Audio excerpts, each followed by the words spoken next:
નમસ્કાર. આંગણવાડી કેન્દ્રોમાં ફરજ બજાવતા આંગણવાડી કાર્યકર બહેનો, આંગણવાડી તેડાગર બહેનો, સ્વાગત છે આપ સૌનું આપણી આ યુટ્યુબ ચેનલ ન્યૂઝ વિથ ભાવેશમાં. તો બહેનો, આજના વિડીયોની અંદર આપણે વાત કરવાના છીએ આંગણવાડી પગાર વધારો સમાચારની.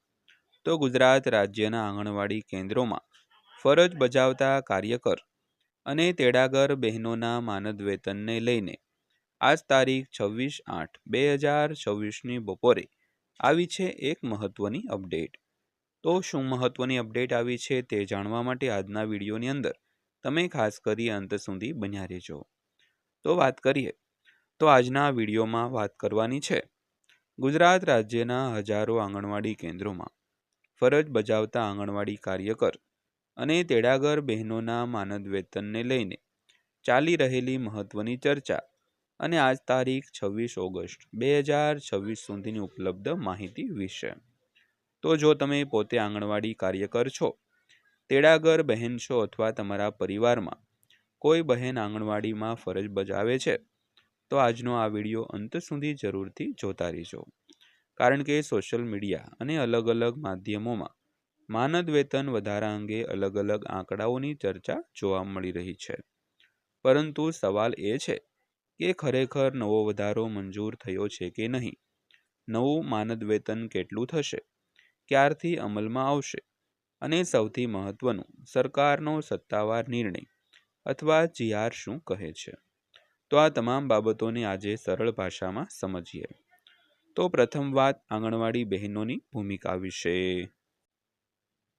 તો બહેનો, ખાસ કરીને વાત કરીએ તો આંગણવાડી કેન્દ્ર માત્ર બાળકોને ભેગા કરવાની જગ્યા નથી. આંગણવાડી કાર્યકર અને તેડાગર બહેનો દ્વારા નાના બાળકોના પોષણ, પ્રાથમિક કાળજી, માતાઓને માર્ગદર્શન, વિવિધ સરકારી યોજનાઓની કામગીરી અને સરકારની જે અનેક બાળ અને મહિલા કલ્યાણલક્ષી સેવાઓને ગ્રામ્ય અને સ્થાનિક સ્તરે પહોંચાડવામાં મહત્વની ભૂમિકા ભજવવામાં આવે છે. તો ગુજરાતના પોષણ અભિયાનના સત્તાવાર પોર્ટલ મુજબ રાજ્યમાં હજારો આંગણવાડી કેન્દ્રો કાર્યરત છે. એટલે જ આ બહેનોના માનદ વેતન અંગે જ્યારે પણ કોઈ સમાચાર આવે છે, ત્યારે તેની સીધી અસર હજારો પરિવારો પર પડે છે. તો હવે આવીએ આજની સૌથી મહત્વની વાત પર. તો હાલમાં આંગણવાડી કાર્યકર અને તેડાગર બહેનોના માનદ વેતનમાં વધુ વધારો થવાની ચર્ચા સોશિયલ મીડિયા અને વિવિધ માધ્યમોમાં જોવા મળી રહી છે. પરંતુ અહીં એક મહત્વની સાવચેતી રાખવી જરૂરી છે. કોઈ પણ નવો વધારો અંતિમ અને સત્તાવાર માનવા માટે સરકારનો જીઆર, પરિપત્ર અથવા તો અધિકૃત જાહેરાત હોવી જરૂરી છે. તો ગુજરાત મહિલા અને બાળ વિકાસ વિભાગની સત્તાવાર વેબસાઇટ પર અગાઉ આંગણવાડી કાર્યકર અને તેડાગરના માનદ વેતનમાં વધારો કરવા અંગેના સરકારી ઠરાવો ઉપલબ્ધ છે. એટલે માત્ર વોટ્સએપ, યુટ્યુબ અથવા સોશિયલ મીડિયા પોસ્ટના આધારે નવું વેતન નક્કી થઈ ગયું છે તે માનવું યોગ્ય નથી.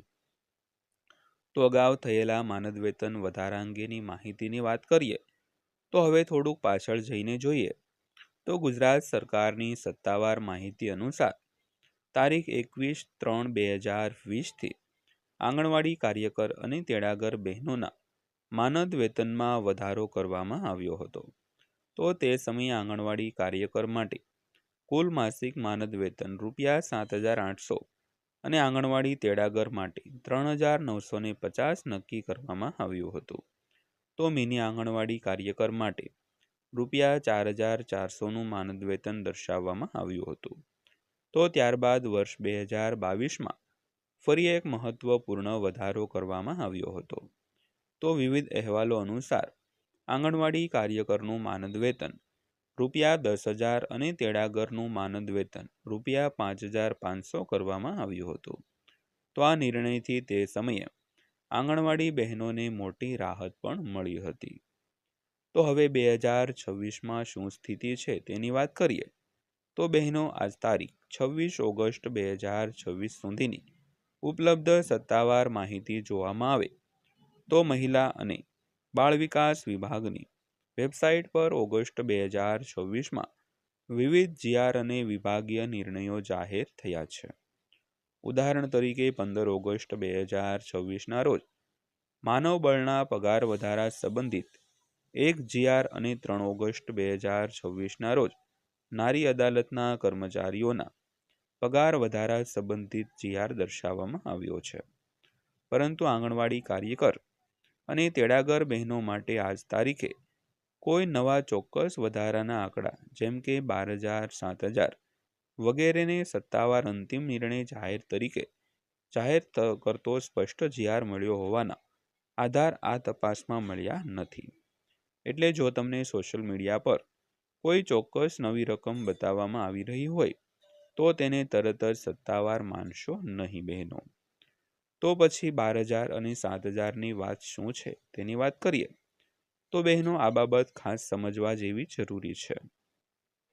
તો વિવિધ યુટ્યુબ અને સોશિયલ મીડિયા સામગ્રીમાં આંગણવાડી કાર્યકર માટે ₹12,000 સુધી અને તેડાગર માટે 7,000 સુધીના સંભવિત વધારાની ચર્ચા જોવા મળે છે. પરંતુ આવી રકમને સરકાર દ્વારા મંજૂર થયેલું અંતિમ માનદ વેતન કહેતા પહેલા સત્તાવાર GR અથવા તો પરિપત્ર આપવો જરૂરી છે. એટલે અમારી સલાહ છે કે કોઈ પણ બહેન માત્ર સોશિયલ મીડિયા મેસેજ જોઈને નિશ્ચિત ન થાય. તો સત્તાવાર જાહેરાત આવે ત્યારબાદ જ નવી રકમ, અમલની તારીખ અને બાકી તફાવત જેવી વિગતો ચોક્કસ કહી શકાય. ત્યારબાદ વાત કરીએ તો માનદ વેતન અને પગાર વચ્ચેનો તફાવત. તો અહીં બીજી એક મહત્વની બાબત સમજવા જેવી જરૂરી છે. તો આંગણવાડી કાર્યકર અને તેડાગર બહેનોને સામાન્ય સરકારી કર્મચારીઓની જેમ પગાર નહીં, પરંતુ મુખ્યત્વે માનદ વેતન એટલે કે હોનોરેરિયમ આપવામાં આવે છે. તો કેન્દ્ર સરકારના અગાઉના સત્તાવાર જવાબમાં પણ આંગણવાડી કાર્યકર અને હેલ્પરને હોનોરિયમ વર્કર્સ તરીકે વર્ણવવામાં આવ્યા છે અને રાજ્યો પોતાના સંસાધનોમાંથી વધારાનું માનદ વેતન અથવા પ્રોત્સાહન આપી શકે એવું જણાવાયું છે.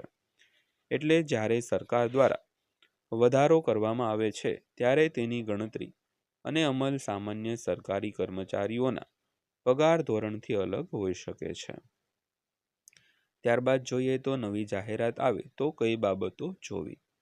તો આંગણવાડી બહેનોએ માત્ર વેતન વધ્યું એટલું સાંભળીને સંતોષ ન માનવો. સત્તાવાર GR આવે ત્યારે નીચેની બાબતો ખાસ તપાસવી. સૌથી પહેલા કાર્યકરનું નવું માનદ વેતન કેટલું છે?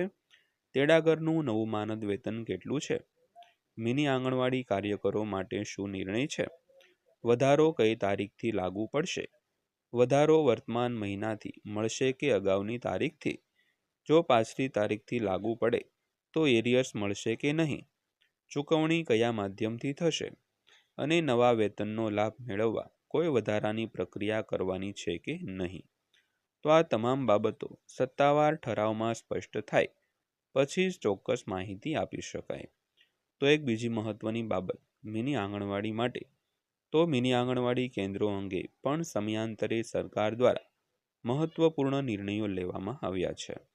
તો ગુજરાત મહિલા અને બાળ વિકાસ વિભાગની માહિતીમાં રાજ્યના મિની આંગણવાડી કેન્દ્રોને મુખ્ય આંગણવાડીમાં અપગ્રેડ કરવાની કામગીરી અંગેના નિર્ણયો પણ જોવા મળે છે. એટલે મિની આંગણવાડીમાં ફરજ બજાવતા કાર્યકર માટે પણ કોઈ અલગ નવા નિર્ણયની જાહેરાત ન થાય તો અલગથી વિગતો તપાસવી ખૂબ જ જરૂરી છે. ત્યારબાદ જોઈએ તો આંગણવાડી બહેનો માટે સૌથી મહત્વની સલાહ વિશે. તો બહેનો, જો કોઈ વોટ્સએપ મેસેજમાં લખેલું હોય કે આજથી 12,000 અથવા તેડાગરને 7,000 મંજૂર, તો તરત જ વિશ્વાસ ન કરવો. સૌથી પહેલાં પૂછો, GR નંબર શું છે? GR કઈ તારીખનો છે? કયા વિભાગે બહાર પાડ્યો છે? અને શક્ય હોય તો ગુજરાત સરકાર અથવા મહિલા અને બાળ વિકાસ વિભાગની સત્તાવાર વેબસાઇટ પર તેની ચકાસણી કરો. તો મહિલા અને બાળ વિકાસ વિભાગની સત્તાવાર વેબસાઇટ પર સરકારી ઠરાવો અને વિભાગીય માહિતી ઉપલબ્ધ કરવામાં આવે છે. તો આજની અપડેટનો સાર શું છે તેની વાત કરીએ તો બહેનો, સમગ્ર વાતને એકદમ સરળ ભાષામાં સમજીએ તો પહેલી વાત, આંગણવાડી કાર્યકર અને તેડાગર બહેનોના માનદ વેતન વધારાની માંગ અને ચર્ચા સતત ચાલી રહી છે. તો બીજી વાત, અગાઉ સરકાર દ્વારા માનદ વેતનમાં નોંધપાત્ર વધારો કરવામાં આવ્યો છે. ત્રીજી વાત, 2026માં પણ આંગણવાડી સંબંધિત વિવિધ જે વહીવટી નિર્ણયો અને JR થઈ રહ્યા છે. ચોથી અને સૌથી મહત્વની વાત, આજ તારીખ 26/8/2026 સુધી કોઈ નવા ચોક્કસ આંકડાને જેમ કે 12,000 અથવા 7,000 સરકારનો અંતિમ નવો માનદ વેતન તરીકે રજૂ કરતા પહેલા સત્તાવાર JRની પુષ્ટિ કરવી જોઈએ.